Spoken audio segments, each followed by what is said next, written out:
Ang kwentong ito ay hango sa totoong buhay.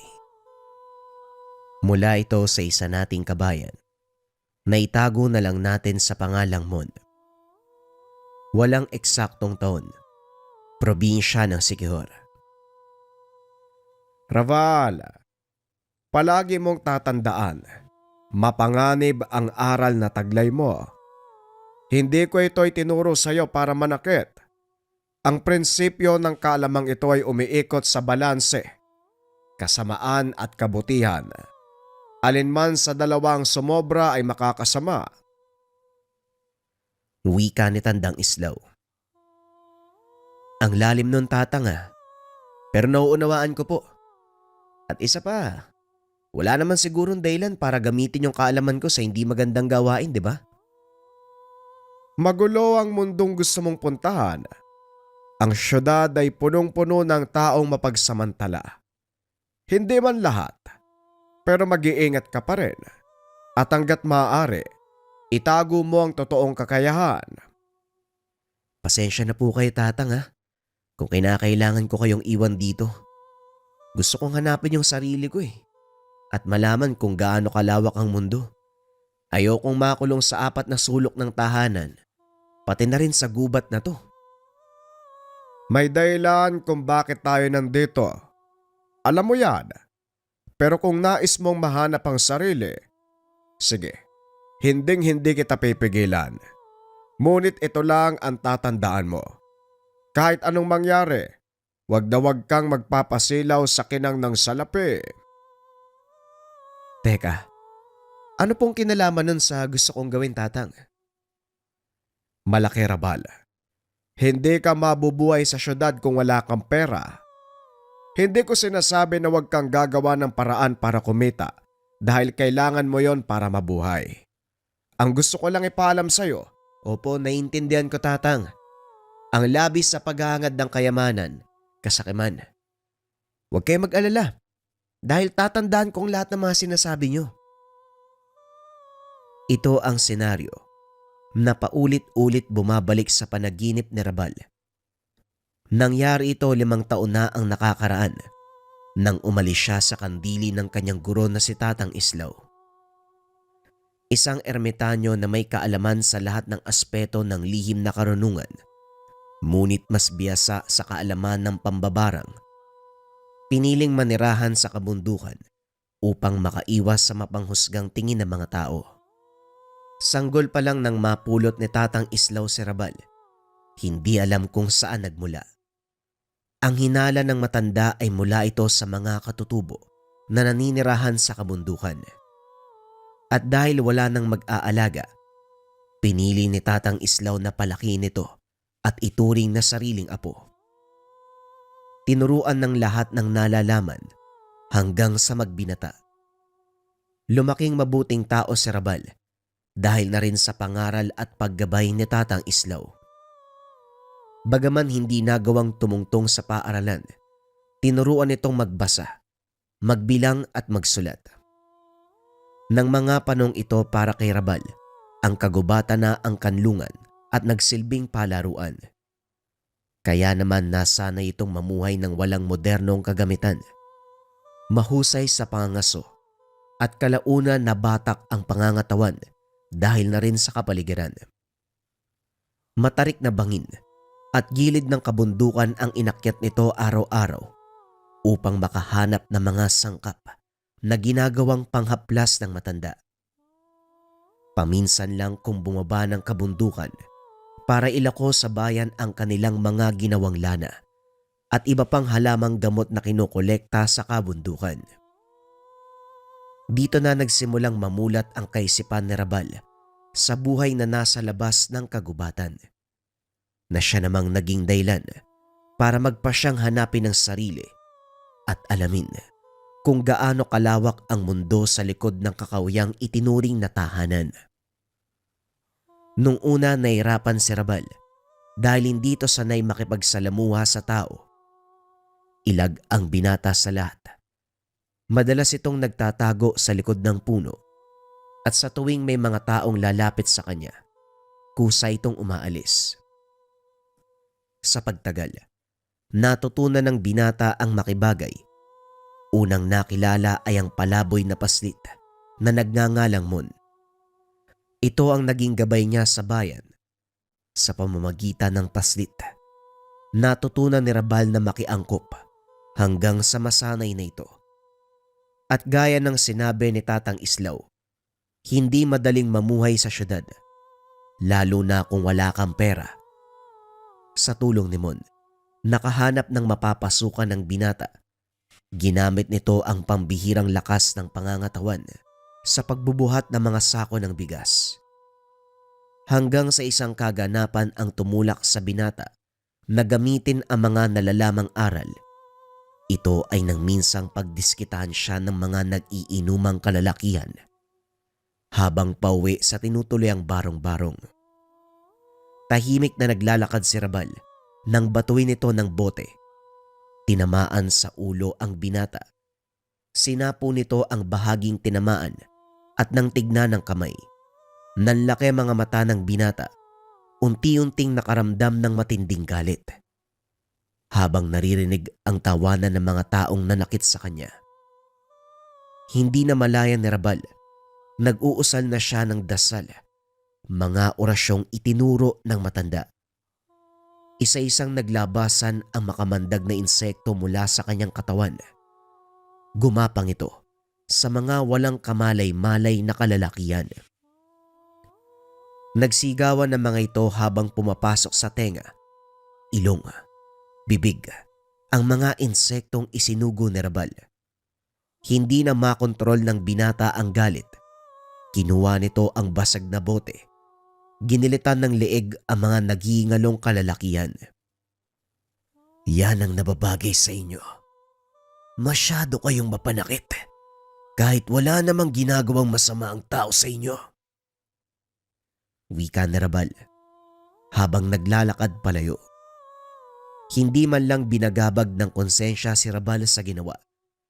Dahil alam niya na masamang tao ang mga ito. Kaso nga lang ang hindi naisip ni Rabal. May mga pamilya itong nag-aantay sa kanilang mga tahanan. Kinabukasan, napadaan sa parehong kalye ang binata. Narinig ang iyakan ng mga anak at asawang naulila ng mga taong pinatay niya. Saka pa lamang nakaramdam ng pagsisisi sa ginawa. Patawarin niyo ako, Tatang Islaw. Ginamit ko sa hindi magandang gawain ng mga tinuro niyo. Pero sa palagay ko, dapat lang yan sa kanila eh. Masyado silang mapanakit eh. Wika ni Rabal sa sarili habang nagsasalansan ng mga walang lamang sako ng bigas. Oy, anong binubulong mo dyan? Nagugutom na ako. Tara, kain tayo. Nagulat ang binata nang biglang sumulpot si Mon sa kanyang likod. Ay, ikaw pala, Mon. Eto naman, ginulat mo ko eh. Marami ka bang nabentang basahan? Medyo. Ipapaubos ko na nga lang sana tong natitira kaso humilab na yung tiyan ko eh. Ikaw, napansin ko nagsasalita ka na naman mag-isa. Gutom lang yan, halika na. Kumain tayo. O hindi ah. Kinakausap ko lang sa isip ko si Tatang Islaw, yung nagpalaki sa akin sa bundok. Ang weirdo mo talaga, kuya. Alam mo, parang gusto ko tuloy isipin na may sayad ka eh. Sayad? Ano naman yun? Sayad sa ulo. Ha? Paanong sasayad yung buko? Maiksi lang to. Ay nako, taga-bundok kasi. Halika na nga, doon tayo kumain sa kabilang kanto. Masarap at mura ang pagkain nila doon eh.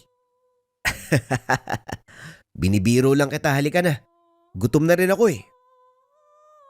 Walang nangyaring kakaiba ng araw na yon. Ngunit ang hindi alam ni Rabal, may isang taong nakakita ng ginawa niya nung nakaraang gabi. Habang kumakain ng dalawa, may isang lalaking lumapit at kinausap si Rabal. Kumusta bata? Mukhang masarap ang kinakain niyo ah. Gusto mo ba? Doon o marami, bumili ka. Natawa ang lalaki sa naging tugon ni Mon. Kaso nga lang kagad siyang sinaway ni Rabal. Hoy Mon, ano ka ba? Hindi naman masama ang sinasabi ng tao eh. Manong, pasensya na po kayo ha. Medyo matabil lang talaga yung bunganga ng batang to. Ano po bang kailangan nyo? Wala naman. Gusto sana kita makausap ng tayong dalawa lang. May trabaho akong iaalok sa'yo.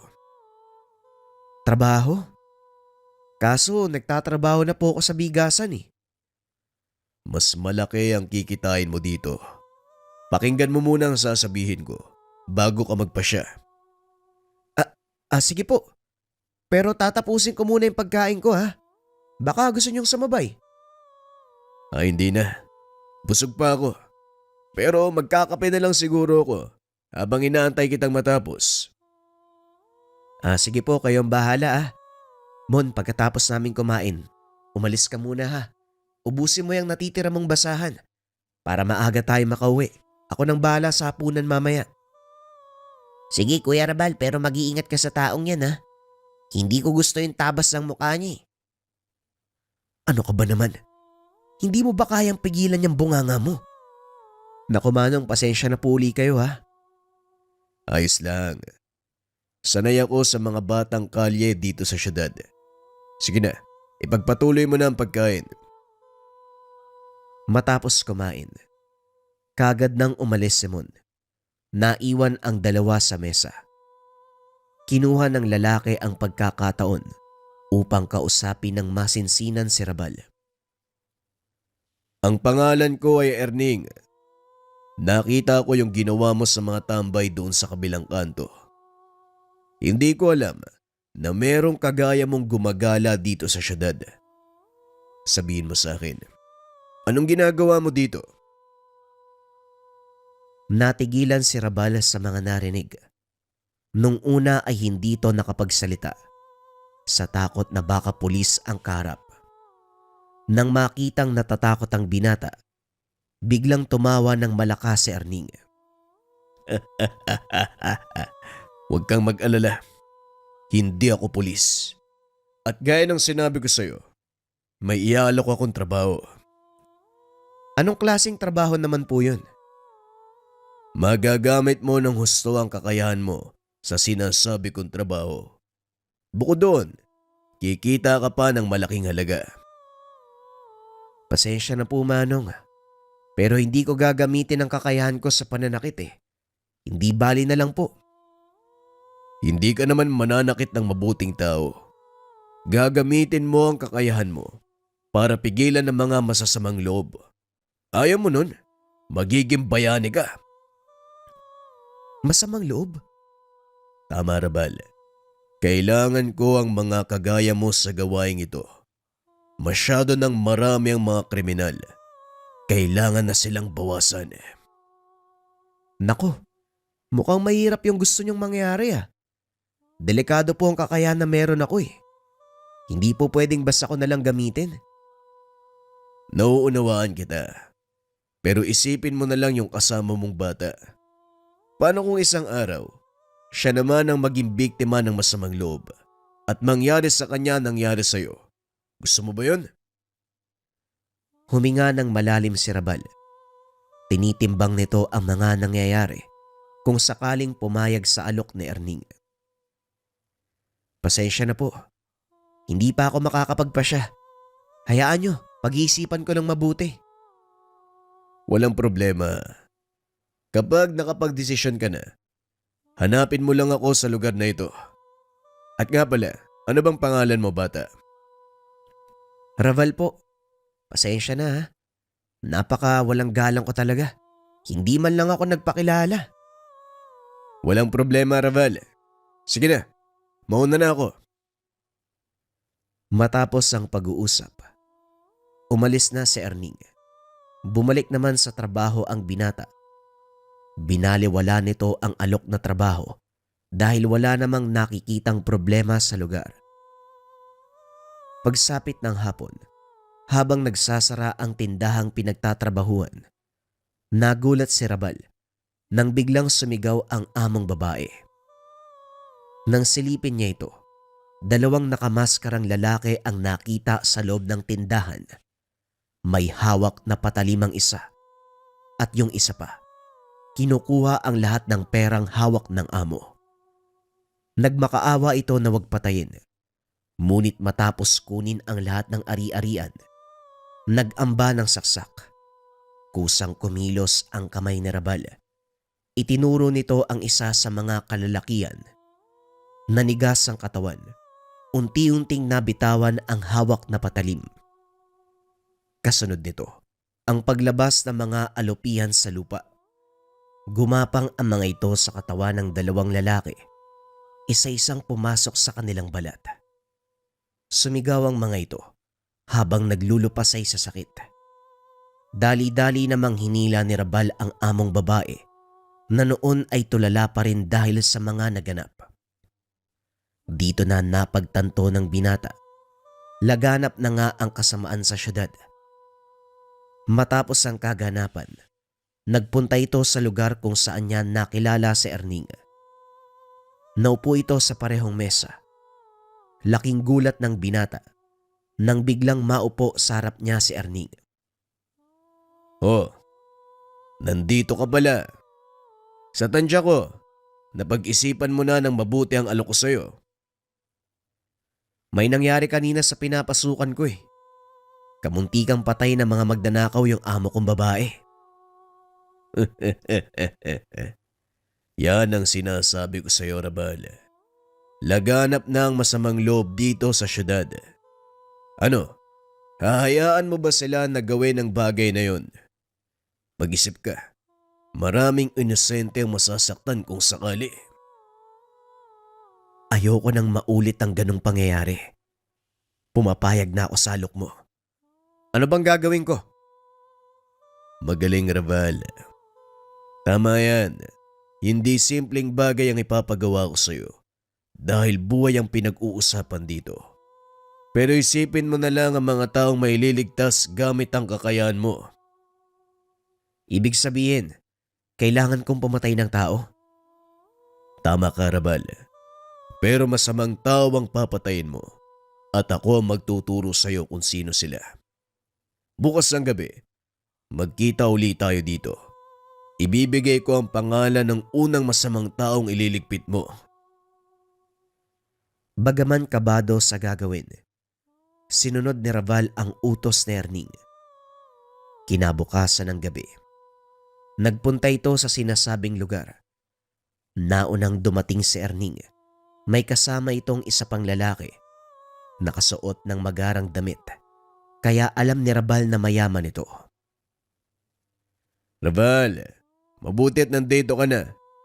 Gusto ko ipakilala sa iyo ang amo ko. Siya ang taong magbabayad sa bawat ulo ng mga masasamang loob na ililigpit mo. Siya ba ang taong sinasabi mo? Napakabata pa pala nito. Sigurado ka ba na magagawa niya ng maayos ang trabaho? Baka mamaya niyan pumalpak din yan. Huwag kayong mag-alala, amo. Kakaiba si Rabal. Magtiwala lang kayo. Siya nang bahala sa mga ipapaligpit niyo. Rabal ang pangalan mo. Bueno, hindi naman siguro lingid sa'yo na papatay ka ng tao, hindi ba? Sa totoo lang, diskumpiyado ko sa itsura mo. Huwag mong masamain ang sasabihin ko, bata. Pero mukhang ikaw yung tipo na hindi kayang pumitik ng lamok. Naku, amo. Hindi mo alam ang magagawa ng taong to. Basta ipapakita ko na lang sa'yo. Anong masasabi mo, Rabal? Hindi po ako magsasalita. Kung talagang masamang tao ang ipapaligpit nyo, hindi po ako magdadalawang isip. Teka, sino ba ang unang trabaho? Mukhang magugustuhan kita. Sige, tignan natin kung ano talaga ang may pagmamalaki mo, bata. Heto, siya ang unang taong tatrabahuin mo. Inabot ng matanda ang larawan ng isang lalaki na nakasuot ng maraming alahas. Nakuna nito habang bumababa sa isang magarang sasakyan.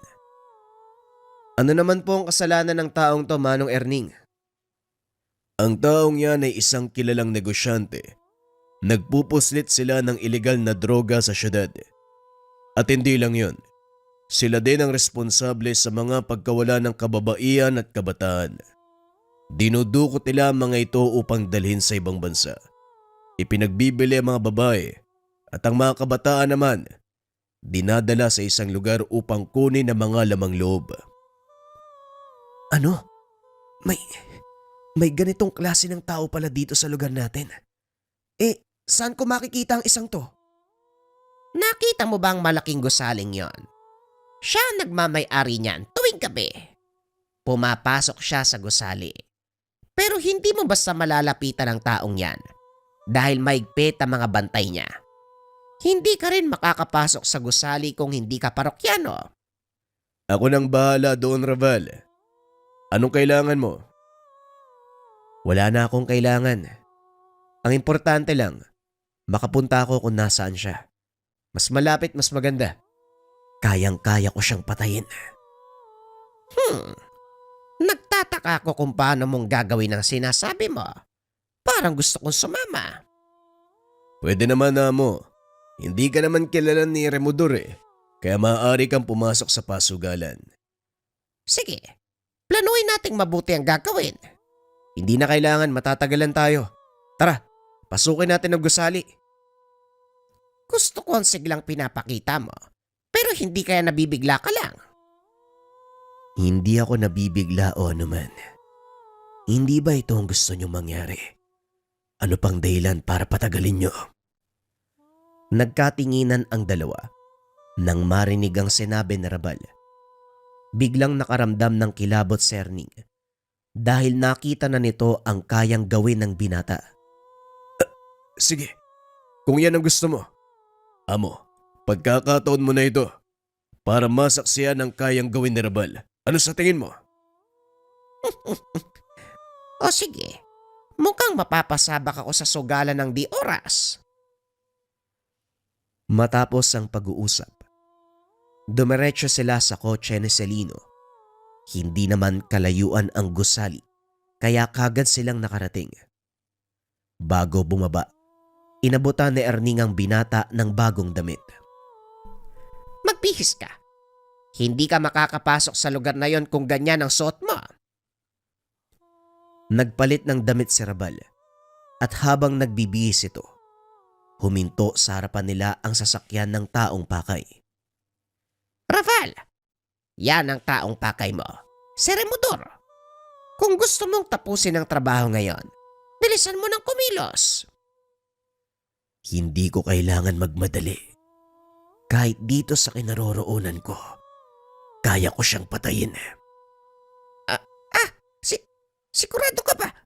Mukhang nasobrahan ka naman yata sa kayabangan.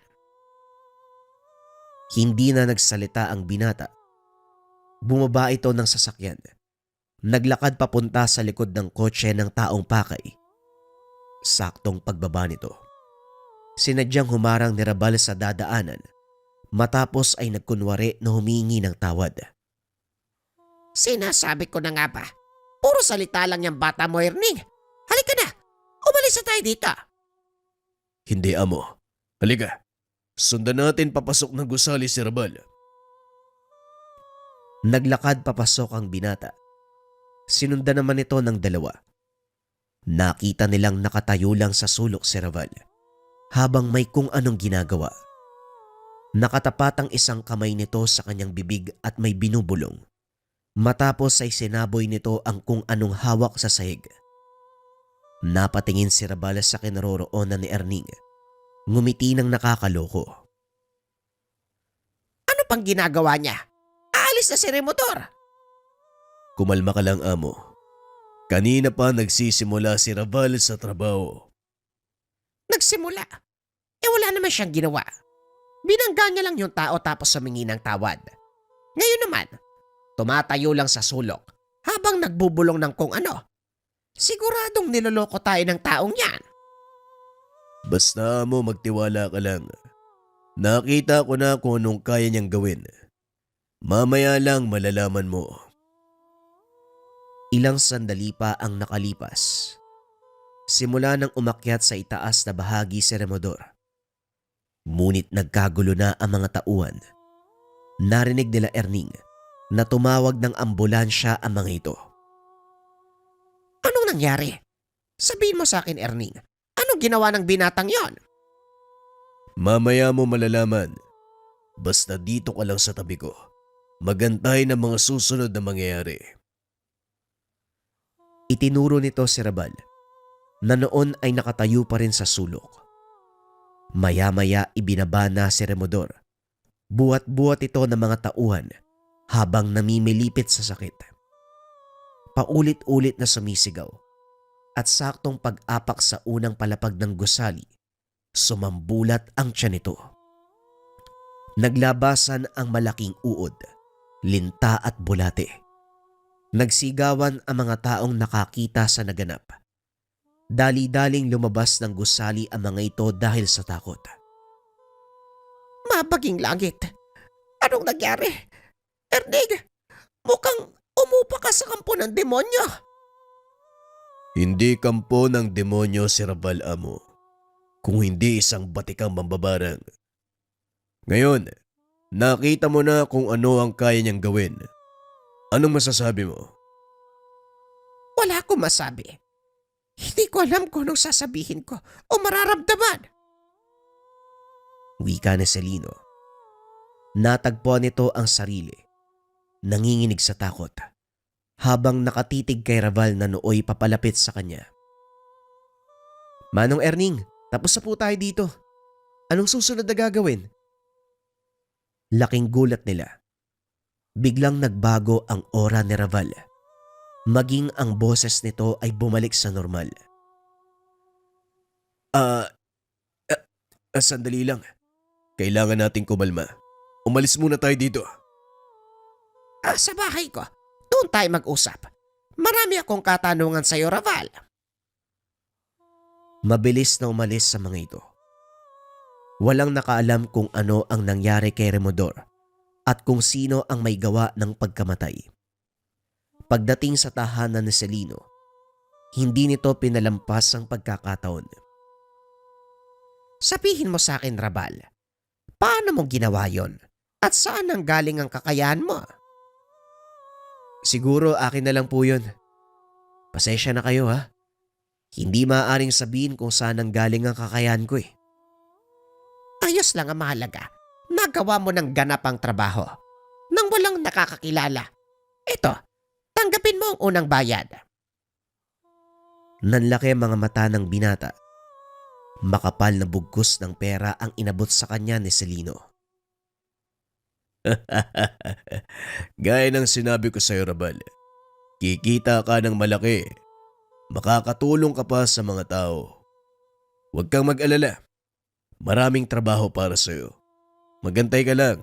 Ipapatawag ka ni Amo kung meron pa siyang ipapagawa. Hindi naman kaya masyadong malaking halaga to? Patay sa reaksyon mo. Ngayon ka lang nakahawak ng malaking halaga, tama? Pasanay ka na.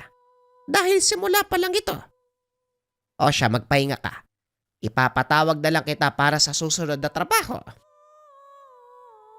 Matapos ang pag-uusap, tumuloy na si Rabales sa pag-uwi.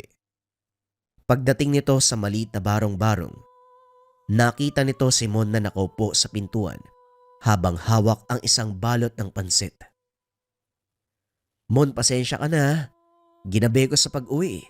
May bago na kasi kong Hindi na ituloy ng binata ang sasabihin. Biglang hinagis ni Mon ang hawak na supot. Oo, nakita ko na sumama ka dun sa taong kausap natin. Pasensya na pero sinundan ko kayo eh. Papunta dun sa kasino. Anong ginawa mo? Kasama mo pa yung mga taong yun. Sa kanila ako nagtatrabaho, Mon. Ayusin mo ang mga gamit mo. Dahil sa susunod na araw, lilipat na tayo sa mas magandang bahay. Hindi ka nalalamukin kapag natutulog ka. Talaga, kuya? Ano ba kasing trabaho mo? Wala naman. Kung ano lang yung ipagawa nila sa akin. Basta ako nang bahala sa'yo. Hahanap tayo ng magandang bahay tapos babalik ka na sa pag-aaral. Hindi mo na kailangang magbenta ng basahan. Nawala ang galit ni Mon. Nang marinig na babalik siya sa pag-aaral, ito ang pangarap ng paslit. Ito rin ang dahilan kung bakit siya nagpakahirap na magbenta na mabasahan. Nang mga sumunod na araw naglakad ang dalawa upang maghanap ng malilipatan. Hindi naman nasayang ang pagod ng mga ito. Kagad silang nakahanap ng bahay na mauupahan. Nagustuhan mo ba yung bago nating bahay? Oo naman kuya. Ang luwag ng kwarto ko. May sariling aparador kaso wala naman akong ilalagay dun eh. Ilang piraso lang yung damit ko eh. Huwag kang mag-alala. Dahil bibili tayo ng mga bago mong damit at saka gamit sa eskwela. Tuwang-tuwa ang paslit sa biglaang pagbabago ng kanilang buhay at saka una-unahang pagkakataon. Nakatikim ito ng masarap na pagkain, nakatulog sa malambot na higaan nang hindi natatakot na liparin ng hangin ang kanilang bubong lalo na sa tuwing bumabagyo. Ilang araw ang nakalipas habang nagpapahinga ang binata sa labas ng bahay. Nakita nito si Erning na naglalakad. Dali-daling tumayo ang binata at nilapitan. Napasyal ka Manong Erning. Anong balita? Maganda ang bago mong tirahan. Nga pala, may bago kang tatrabahuin. Ito ang larawan. Inabot ito ni Erning. Nakita ang isang lalaki na nasa edad 40. Sino to? At saka anong ginawa niyang masama? Pinuno ng sindikato ang taong yan. Hawak nila ang lahat ng mga bahay aliwan at pasugalan sa lugar na ito. Siya din ang responsable sa pagkakalat ng droga sa lansangan. Dahil doon, maraming buhay ng kabataan ang nasisira. Saan naman makikita ang taong to? Ito ang lugar kung saan siya makikita. Sinasabi ng ilan sa mga bata sa atin na sa lumang gusali na yan sila nagtatago. Mainit sa kapulisan ng grupo, kaya maingat sila sa pagkilos. Huwag mong madali ng trabaho, Rabal. Mahirap tiyempuhan ang taong yan. Mukha nga Manong eh. Pero kung bahala. Malaki ang tiwala sa iyo ni Amo. Lalo na nang makita niya ang ginawa mo kay Remodor. Ginawa ko lang ang nararapat. Marami ang mapapahamak dahil sa mga gawain niya. Marami ka pang magagawa, Rabal. Kaya pagbutihin mo. Sige na, mauna na ako. Pag-uusap ng dalawa. Sunod-sunod na trabaho ang ginawa ni Rabal para kay Erning. Kasabay nito, ang pag-angat sa buhay ng binata. Napapansin nito ni Mon, kaya hindi niya maiwasang magtanong. Parang ang laki ng binabayad sa'yo ng Erning na yun ah. Nagawa mo pang makabili ng mga bagong gamit sa bahay? Sakto lang Mon. Ayaw mo nun. Dati pinapangarap mo lang ang mga yan pero ngayon hawak mo na. Hindi naman sa ganun kuya. Pero nag-aalala ako para sa'yo eh. Baka galing sa masama yung perang ginagamit mo. Siguro hindi na mahalaga kung saan galing ang perang pinangbili ko niyan. Ang importante nabubuhay tayo na maayos. Hindi nangangapa gaya ng dati. Habang nagtatagal, napapansin din ni Mon na unti-unting nagbabago ang ugali ni Raval. Mas madalas na nasa labas at kung minsan hindi nakakauwi. Kuya, parang mas madalas ka na sa labas ah. Ano bang ginagawa mo? Alam mo nagtatrabaho ako, di ba? Bakit mo tinatanong? Nag-aalala ako para sa'yo kuya. Kasi baka magulat na lang ako, isang araw nasa kulungan ka na. Pwede ba Mon? Isipin mo lang ang pag-aaral mo. Kaya kong sarili ko. Nagulat si Mon sa naging reaksyon ng binata. Ito ang unang pagkakataon na nagalit si Raval sa kanya. Matapos ang pag-uusap, lumabas ng bahay si Raval. Naiwan naman si Mon. Pilit nitong iniisip kung ano ang mali sa sinabi niya. Kinagabihan habang nagbabasa ng mga leksyon, nilapitan nito ni Raval upang humingi ng tawad. Pasensya na kung nasigawan kita ha. Medyo pagod lang. Huwag ka masyadong mag-alala. Wala namang mangyayari sa akin eh. Kilala mo ko, di ba? Ayos lang yun kuya, basta mag-iingat ka palagi ah. Hindi natin alam kung anong pwedeng mangyari. Alam ko pero gaya ng sinabi ko sa'yo, kaya ko to. Ako pa ba? Pag-uusap ng dalawa. Nang sumunod na araw, inaya nito si Mon na mamasyal. Tuwang-tuwa ang paslit dahil hindi niya ito nagagawa noon. Tanging pagsilip lang sa labas ng magandang pasyalan sa lugar ang ginagawa nila. Ngunit habang masayang naglalakad ang dalawa, isang hindi inaasahang kaganapan ang lumantad, dahilan para malaman ni Mon ang totoong trabaho ni Rabal. Napahinto ang mga ito nang biglang marinig ang malakas sa sigawan ng mga tao. Ang ilan ay nagtatakbuhan palabas ng lugar. Sunod-sunod na putok ng baril ang narinig ng binata. May ilang katao na nakahandusay na sa sahig. Ang ilan ay sugatan. Dali-daling inalabas ni Rabal Simon sa gusali. Ngunit sa kasamaang palad, naharang sila ng mga nanggugulong kalalakian. Tinutukan ng mga ito si Rabal at sa takot na baka mapahamak si Mon, pinili ng binata na wag man laban. Lumuhod habang yakap si Mon. Kaso nga lang hinablot ng isang lalaki ang paslit at sinipa si Rabal, dahilan para bumulagta sa sahig.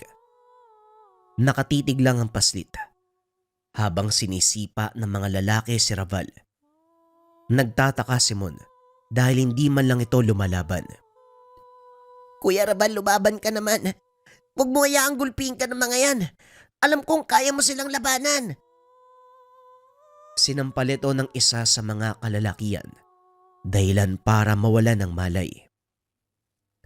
Dito na nagalit ng husto ang binata. Hinawakan ng paa ng isa sa mga lalaking gumugulpe sa kanya. Walang pagdadalawang isip na binalibag. May kalakihan ng katawan ni Rabal, kaya walang kahirap-hirap nitong napigilan ang mga atake ng kalaban. Maya-maya pa, nakarinig ng putok ang binata. Naramdaman nito ang pagtama ng bala sa kanyang tagiliran. Nang mga oras na yon, nagising din si Mon. Kaya naman kitang-kita nito ang pagbulwak ng dugo sa katawan ni Rabal. Hindi makapagsalita si Mon. Wala ding nagawa dahil hawak-hawak siya ng isa sa mga lalaki. Kaso nga lang nagulat ang paslit dahil biglang tumayo ang binata na parang walang nangyari. Inunat ni Rabal ang kamay parap habang nakayuko ang ulo. Nagbanggit ng mga salitang hindi maunawaan ni Mon. Napatakip ito ng tenga dahil bawat salitang binibitawan ni Rabal ay tila tumutusok sa kanyang sentido. Ang ilang kalalakihan naman, hindi na namalayan ang ginagawa ng binata. Tuluyang nabingi. Ang ilan ay lumabas pa ang dugo sa tenga at ilong. Kasunod nito, gumapang palabas ng kanilang bunganga ang mga insekto, kagaya ng uwang, alupihan. Hindi maunawaan ni Mon ang nangyayari, lalo pa nang makita nitong dumampot ng kutsilyo si Rabal. Isa-isang ginilitan ng lieg ang mga kalalakihang ng gulo. Matapos niyang patayin ang mga ito, hinila niya palabas ng gusali ang paslit. Dinala ito sa ligtas na lugar at doon kinausap. Mon, ayos ka lang ba? May masakit ba sa'yo? Tulala ang paslit. Hindi nagsasalita dahil natatakot sa nasaksiyan. Dahil sa nangyari, nagdatingan ang mga otoridad. Dali-daling umalis si Rabal sa lugar. Nang makauwi, laking pasasalamat ng binata dahil walang natamong pinsala si Mon. Hinayaan niya itong magpahinga. Kinabukasan, nahimasmasan ang paslit. Mabuti naman nahimasmasan ka na. Ano, may masakit ba sa'yo? Imbis sa sagutin ng tanong, iba ang reaksyon ni Mon. Lumayo ka sa akin. May sa demonyo ka. Huwag mo akong lalapitan. Wika ni Mon, habang pumipiglas sa pagkakahawak ni Rabal. Teka, kumalma ka nga. Ano bang sinasabi mo? Nakita ko yung ginawa mo doon sa mga lalaki. Pinatay mo sila. Demonyo ka, hindi ka tao. Kailangan kong gawin yon. Dahil kung hindi ako lalaban, papatay nila ako. Papatayin ka nila. Pero anong ginawa mo sa kanila? Bakit may mga lumabas na insekto sa katawan ng mga yon? Saan nanggaling yung insekto? Tanong ng paslit. Hindi nakapagsalita si Raval. Sa isip nito, kailangan nang sabihin kay Mon ang katotohanan. Sasabihin ko sa iyo ang totoo, Mon. Pero kumalma ka para maunawaan mo ang lahat ang sasabihin ko. Huminga ng malalim si Mon at pilit pinakalma ang sarili. Maya-maya ay hinarap nito si Raval. Handa na ako makinig. Sabihin mo sa akin kung anong ginawa mo sa mga taong yun, kuya. Una sa lahat, Mon, hindi ako demonyo. Ang kakayahan na ginamit ko kahapon, tinatawag na barang. Kaya pinatay ko ang mga taong yon dahil gaya ng sinabi ko kanina, tayo ang mapapahamak kapag wala akong ginawa. Ang totoo niyan, ikaw ang dahilan kung bakit ko ginawa yun eh. Nakita ko kung paano ka nila saktan eh. Talaga ba, kuya? Dahil sa akin kaya mo sila pinatay? Tama ka, Mon. Wala naman ako ibang dahilan eh. Ikaw ba? May naisip ka ba na pwedeng maging dahilan? Wala po. Pasensya ka na, kuya, kung nasigawan kita. Natakot kasi ako sa iyo eh. Hindi ako makapaniwala na may ganun kang kakayahan. Teka, yung trabaho mo kay Erning, huwag mo sabihing pumapatay ka ng tao para sa kanila. Tama ka, Mon. Pumapatay ako ng tao para sa kanila. Pero masasama at halang ang kaluluwa ng taong pinapatay ko. Mabuting tao si Erning at Celino. Celino? Kilala ko yung taong yun eh. Isa siya sa may malaking pasugalan dito sa syudad. Ang sabi pa nga ng iba, nagpapatakbo siya ng iligal na bahay aliwan. Nagbebenta ng droga at kung ano-ano pa. Nakilala ko si Celino kaya imposible ang sinasabi mo. Oo, may pasugalan siya. Pero ayon kay Erning, may permiso daw yun ng pamahalaan. Nagbabayad sila ng buwis para makapagpatakbo ng ganong negosyo. Basta, huwag ka masyadong naniniwala sa mga yun. Wala akong tiwala sa kanila. Oo na, tatandaan ko yung sinabi mo. O paano? Hindi ka nagalit sa akin?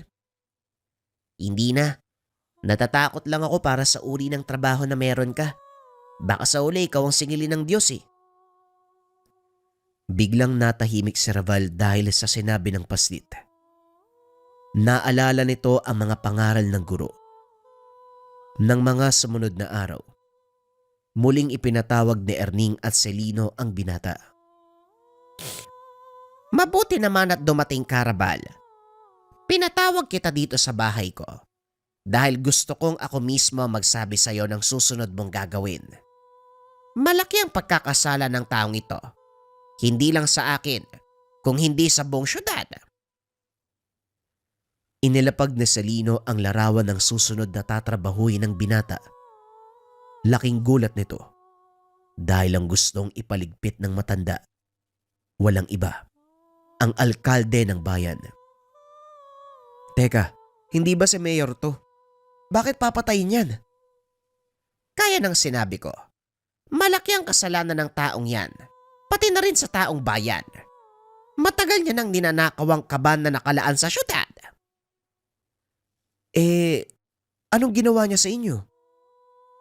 Kinansela niya ang permiso ng pasugalan ko at pilit na pinapasara. Kung magtatagumpay siya, mawawala lahat ng pinaghirapan ko.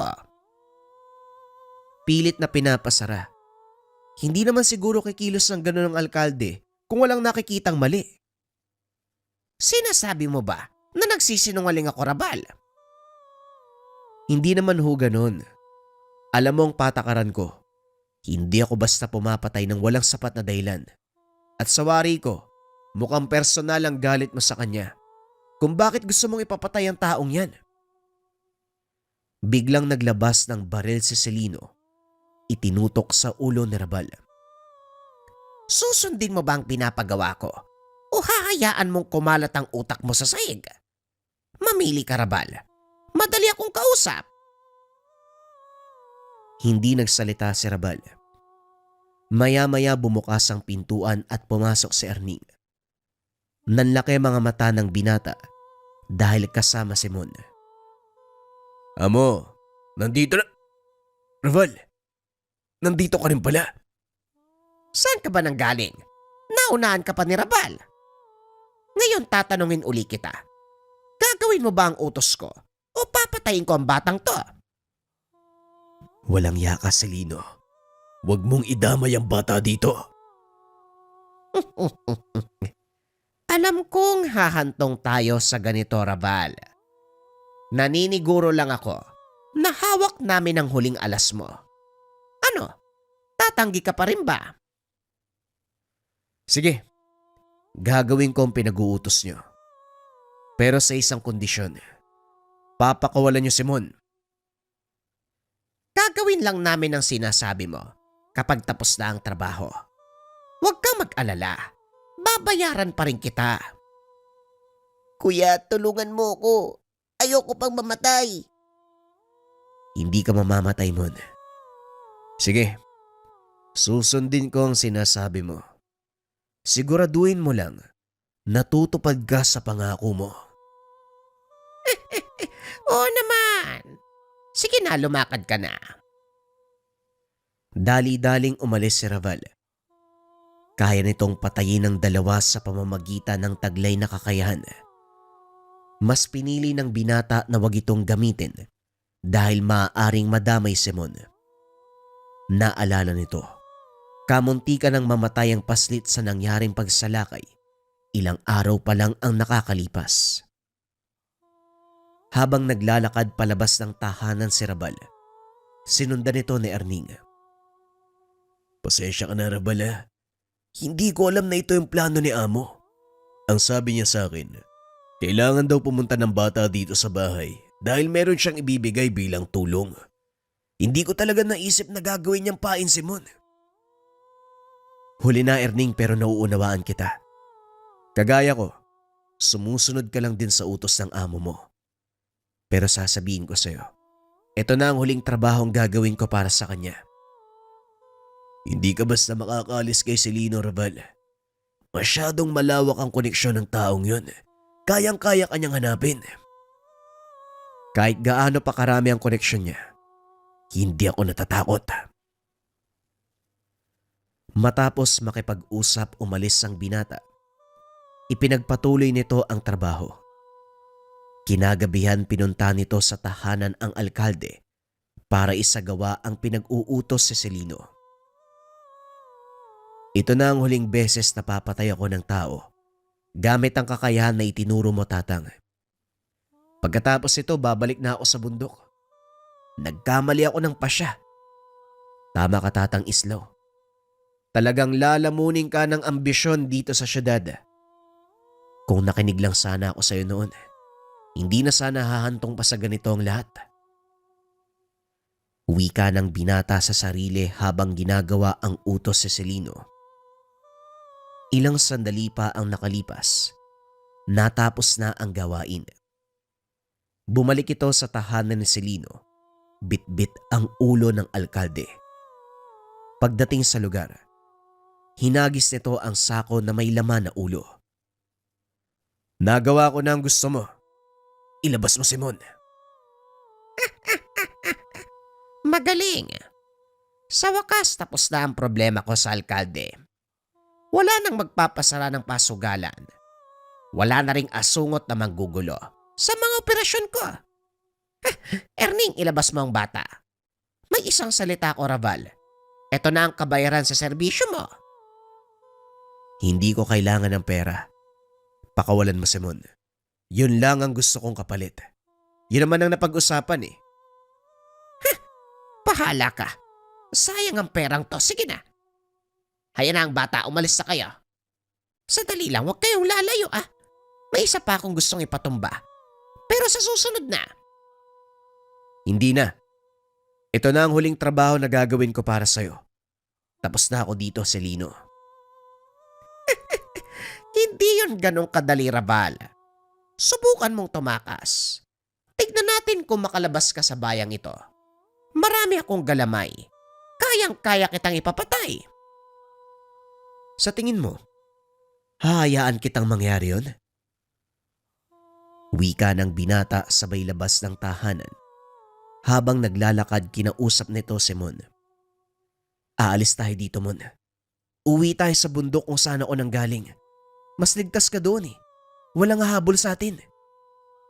Sige kuya, natatakot na ako dito eh. Ayoko na dito. Huwag kang mag-alala. Matatapos din ang lahat ng tumon. Pasensya na kung pati ikaw nadamay pa. Ha? Halika na, umuwi na tayo. Ako nang bahala sa'yo. Walang makakalapit sa atin dun. Payapa namang lumipas ang gabi. Kinabukasan na natili sa tahanan ng dalawa. Minabuti ni Raval na wag iwanang nag-iisa ang paslit.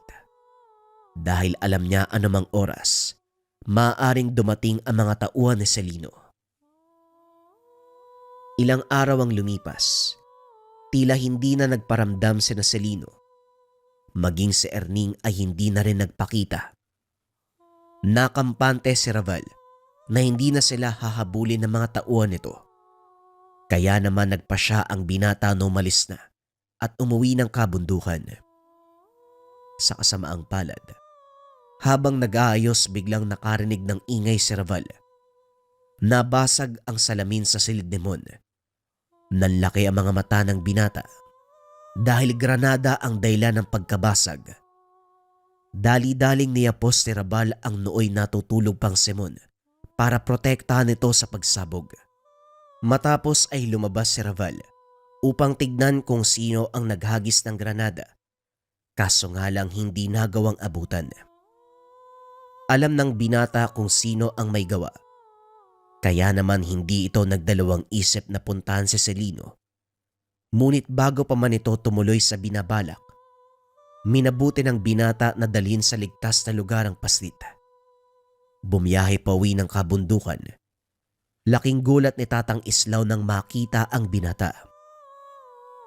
Mukhang nagtagumpay ka sa paghanap ng iyong sarili. Napakalaki ng pagbabago mo. Ikinalulungkot ko pong sabihin, Tatang, pero kabaliktaran ang nangyari. Tama po kayo. Nilamon ako ng sobrang ambisyon. Malaki ang kasalanang nagawa ko. Ginamit ko ang kakayang itinuro nyo upang manakit ng iba. Lahat tayo nagkakamali. Normal sa tao ang ganon. Pasensya na po, Tatang. Pero may isang bagay akong hihilingin. Maaari nyo bang alagaan si Mon para sa akin? Hindi ko tatanggihan ang kailangan mo, Rabal. Ngunit kung ano man ang binabalak mo, huwag mo nang ituloy dahil lalong lalaki ang problema. Kailangan kong tapusin ang sinimulan ko, Tatang. Hindi po titigil ang mga taong yun hanggat hindi ko sila nauubos. Hindi mabibigyan ng solusyon ang pag-iiganti. Kaya nakikiusap ako, huwag ka nang tumuloy. Hayaan mo na ang batas ng tao at batas ng Diyos ang umusig sa mga taong nagkasala sa iyo. Hindi, Tatang. Hindi ko kailanman iaasa sa batas ng tao ang pagpapataw ng parusa sa mga taong walang kinakatakutang batas. Sa tagal kong nananatili sa syudad, napagtanto ko, kayang bilhin ng pera ang hustisya. At para sa ating walang kakayahan, hindi natin makakamit yun kung hindi tayo kikilos. Nabubulagan ka ng galit, Rabal. Hindi na ikaw ang dati kong mag-aaral. Nawala na ang prinsipyo na itinuro ko sa iyo. Tandaan mo, sa oras na umalis ka sa bakurang ito, kalimutan mong naging maestro mo ko. Sa sandaling tumalikod ka, hindi na estudyante ang tingin ko sa iyo. Kung hindi kaaway. Patawad, Tatang, pero hindi mo ko mapipigilan. Naglakad palayo ang binata. Nakatingin lang si Mon. Pinapakinggan ang usapan ng mga ito. Nakita din ng paslit kung paanong umiyak ang matandang ermitanyo nang tuluyang lumabas ng bakuran si Raval. Lolo Islaw, ano po kaya kung sundan natin si Kuya Rabal? Kayo lang po yung kayang pumigil sa kanya eh. Sinabi ko na sa kanya, sa oras na lumabas siya sa bakuran, ituturing ko siyang kaaway. Kaya kung sakaling magkarap man kami, hindi para mag-usap, kundi para maglaban. Kung yun lang po yung makakapigil sa kanya para hindi na po lumala yung sitwasyon, siguro mas makakabuti po yun. Pinag-isipang mabuti ng matanda ang sinabi ni Mon. Samantalang si Raval, muling bumalik sa syudad, ipinagpatuloy ang binabalak. Lingid sa kalaman nito, nakasunod sa kanya si Tatang Islaw at Mon. Alam ng paslit kung saan papunta si Raval, kaya doon siya dinala ni Tatang Islaw. Pagdating sa lugar, nakita nilang papasok ng bahay ni Celino si Raval. Ilang segundo ang nakalipas. Umalingaw-ngaw ang putukan at sigaw ng mga tao. Mukhang nagsimula na si Kuya Rabal. Tatang, kailangan natin siyang pigilan. Dali-daling pumasok ang dalawa sa bakal na pintuan. Nakita kung paanong parusahan ni Raval ang mga tauhan ni Celino. May hawak itong patalim habang pinapasukan ng insekto ang katawan ng mga kalaban. Nakita din ni Mon ang malademonyong ngiti sa mukha ni Raval. Maging si Tatang Islaw, hindi makapaniwala na ganun kalaki ang naging pagbabago ng mag-aaral. Hindi na ito makilala. Nawala na ang inosenteng mga mata ng binata. Napalitan ng mata na punong-puno ng galit at pagkauhaw sa dugo. Bawat kalabang mahahawakan, ginigilitan ng leeg. O hindi kaya naman winawakwak ang sikmura gamit ang patalim. Matapos ay papakawalan nito ang mga alagang insekto upang ipakain ang lamang loob ng kanyang mga biktima. Napatakip na lang ng mata si Mon. Hindi nito kayang pagmasdan ang ginagawang karahasan ni Raval.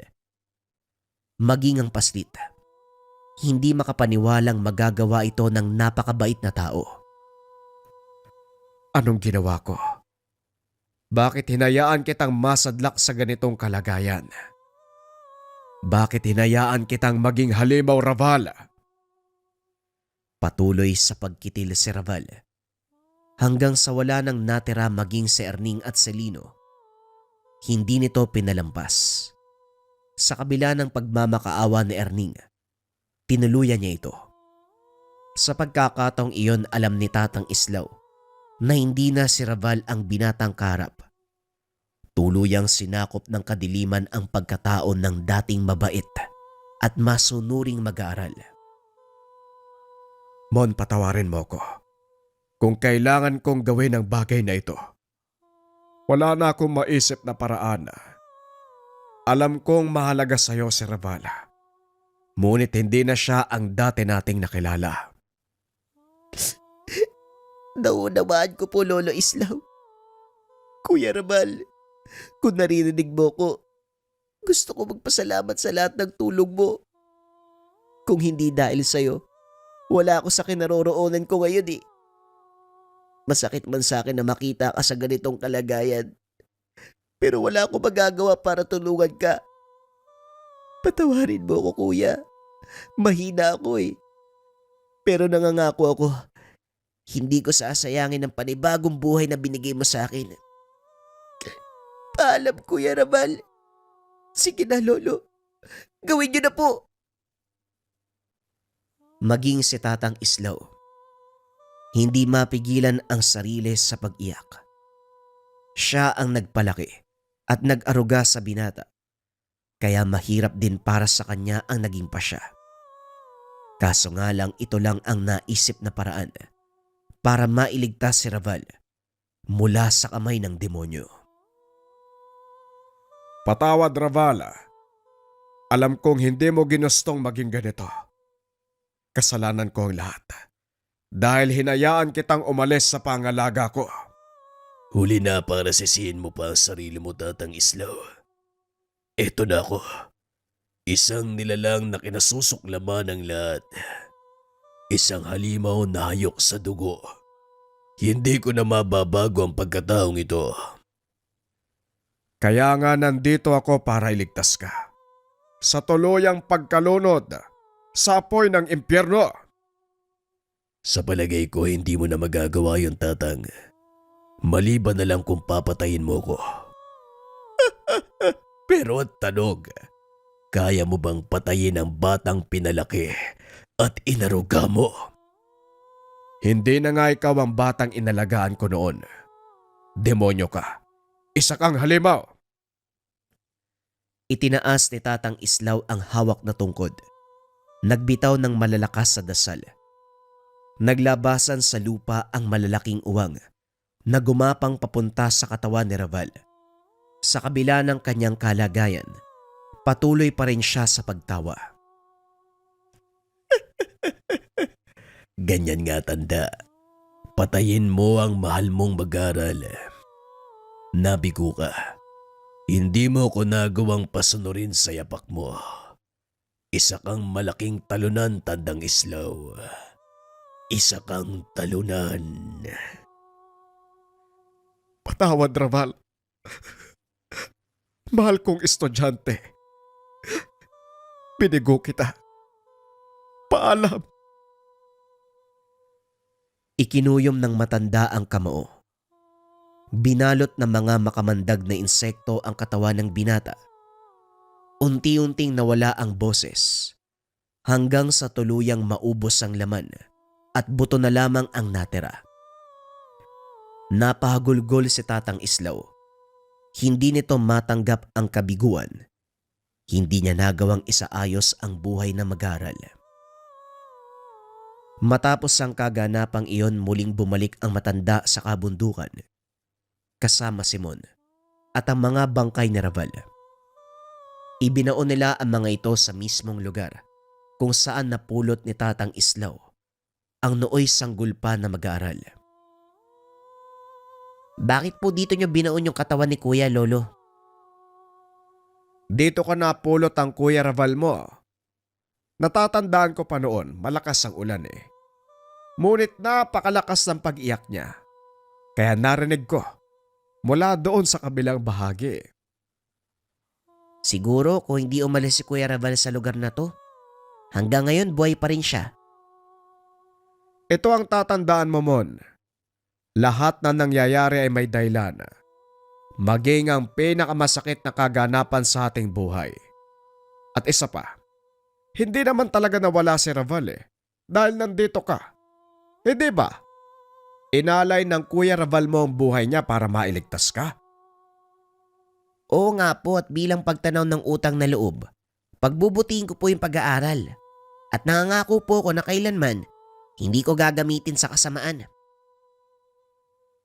Sa paglipas sa mga taon, naging matagumpay na manggagamot si Mon. Ginamit nito ang mga kaalamang natutunan sa panggagamot. Bagay na ikinatuwa ni Tatang Islaw. Sa kasalukuyan, wala na ang matanda. Hindi pa rin kinalimutan ni Mon ang mga itinuro nito. Lalo na ang alaala ng kanyang Kuya Raval, na minsan na tinawag tirador na mambabarang. Eto na. Incenso candle, new version natin mga kabayan, nakalagay sa can. Sobrang ganda ng itsura. Ayan, naka-laser engraved. We have two colors available. Ganun pa rin mga kabayan para sa ating incenso candle for cleansing. Meron tayong red version at syempre hindi mawawala yung ating yellow version. Same incenso candle yan mga kabayan. Pili na lang kayo ng color na gusto niyo. Yung iba kasi ayaw ng red, yung iba ayaw ng yellow. Yung mga sangkap, babanggitin ko lang yung pwede kong sabihin. Syempre yung incenso, hinaluan din to ng haplas, dahon ng laurel at iba pang mga sikretong sangkap. Ang bisa nito mga kabayan, i-cleanse ang buong tahanan, i-cleanse ang sarili, same time i-cleanse yung mga gamit ninyo kung meron kayong gamit sa Likha merchandise or kung meron kayong mga lucky charm. Tinataboy nito lahat ng negatibong energy mga kabayan para maganda yung pasok ng swerte at iwas sakit na bunga ng negatibong enerhiya. Sinisindihan lang to 3 to 15 minutes sa umaga at sa gabi. Kung 15 minutes mo sisindihan mga kabayan sa umaga at gabi, maaaring umabot to ng more than 1 week kasi nakalagay sa can. Kung interesado ka kabayan, isearch mo lang yung shop ng Likha Merchandise or pindutin yung yellow basket sa baba.